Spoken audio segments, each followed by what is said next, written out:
the globalists, what they want to do is to level or snuff out kind of the local particularisms of any kind. That's right. That's right. And you see, here's the terrible thing for Americans when they realize it, which is not yet. There will come a time, shortly, when laws affecting their salaries, the place they live, their housing, their taxes, their travels, their family, will be made by non-Americans. Isn't this actually the issue that got Margaret Thatcher so furious towards the end of her rule as Prime Minister? The fact that more and more British sovereignty was passing into the hands of the European Union. It was being eroded and passed on into the European Union. That's what now makes the big opposition in Britain.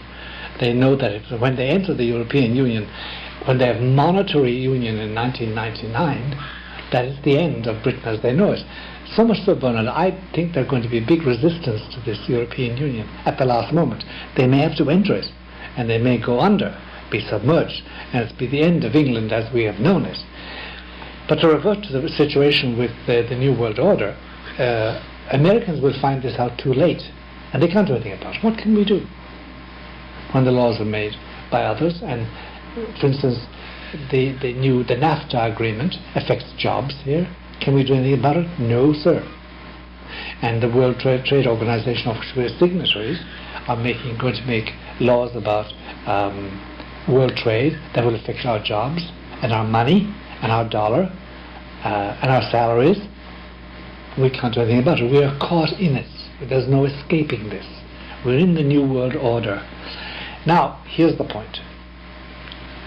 Do you remember we spoke about the advances in the medical field, the health field, and the development of abortion and contraception as a means of accustoming people to another way of looking at the human body and the development of the human frame, and finally the goal of having the subhuman culture? That's all part of the same system. Create a paradise on earth for the elite. Period. Now the argument has been that what we would have is a global economy, but that culture would be decided locally. But when I, let's say, pick up the papers and read, let's say, about your home country of Ireland, that's right, it seems like the same pressure is causing the Irish culture to break down. They now are passing laws opening up abortion and divorce. Absolutely, and it's that, and the culture is, the ancient culture, the Christian culture, is being eroded. There's no doubt about that. It's being eroded. For instance, there's a thing called river dance. I don't know if you've seen it. It's the Irish dance, and it's the first time the Irish have produced something which has no religious aspect. It's based on myth, and it's based on pagan myth, and it's based on pagan belief. But if you haven't come across it, it's something else. So the culture is being eroded and replaced with this new culture. But doesn't this new culture kind of create what you had very much in the Soviet Union, kind of a drabness? Of course it does. Of course it does. And people are getting bored with it. There are more suicides, and people are revolting against it. But we can't do anything about it, Bernard. Whether we like it or not, we're walking into it. And we're going to be subjected to the same godless, sometimes pornographic, television and amusements. There'll be no mention of God. There'll be no mention of eternal life. There's no mention of religion. That's the transcendent view that's excluded from the public square in America, according to the Supreme Court.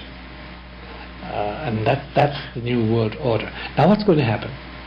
Well, is it going to go hunky-dory like that, and will we finally find ourselves faced with the faceless state government making laws that we can't disobey, and that confine us and really erode our religion? No, it won't go like that. It will not go through, because we have a solemn promise that God so loved this world that he sent his only begotten Son in order to save it. And we have also the promises of Our Lady, and several big occasions at La Salette in France in 1846, because we're an old religion, and at Fatima in 1917, and at Garabandal in 1963. Those three alone tell us that God is going to step in and chastise this world and punish it for killing 500 million babies a year, and for oppressing and for shedding of blood and for starving people and inciting wars, and finally destroying the innocence of youth with pornography. God's going to step in, and step in soon. And nobody that I know of any stature at all in the church today or in religion thinks it's going to come in 200 years' time. It's around the corner. It's coming fast.